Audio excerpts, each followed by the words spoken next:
ఇద్దాం. Thank you అక్క. సంధ్య, చెప్పు అక్క. కార్తీక దీపం సీరియల్ వస్తుంది కదా, పెట్టచ్చు కదా. అక్కడ అంత ఇంట్రెస్టింగ్ మ్యాచ్ వస్తుంటే జనాలందరూ టీవీ కింద అతుక్కొని కూర్చుంటే నీకు కార్తీక దీపం కావాలంటే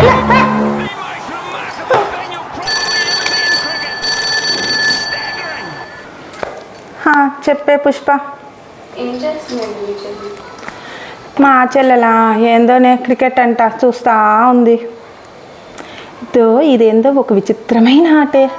ఒకడేమో బాల్ వచ్చి తీసుకొని దూరంగా విసిరేస్తాడే, వాడు నాకొద్దని బ్యాట్తో దూరంగా కొడతాడే.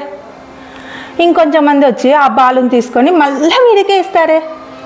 వాడేమో నాకొద్దురా బాబో అని తిప్పి తిప్పి తిప్పి తిప్పి మళ్ళీ దూరంగా విసిరేస్తాడే. వీడేమో మళ్ళా దూరంగా కొడతాడే. ఇంకా మిగతా ఎడ్డోళ్ళంతా ఉండారే, వాళ్ళంతా బాలుని తీసుకొని నీట్గా తుర్సి తుర్సి తుర్సి తుర్సి మళ్ళీ వాడికే ఇస్తారే. రోజంతా ఇదే ఆటే. ఏందోనే ఈ ఆట చూసేకి కొంచెం మంది ఎడ్డోళ్ళు ఎగబడి ఎగబడి చూస్తుంటారే. మాటతో లేచి 2 జేబుల్లో చేతులు పెట్టుకుని నడుచుకుంటూ వెళ్ళిపోతున్నాను. నేను ఎక్కడికి వెళ్తాను కూడా నాకు తెలియదు.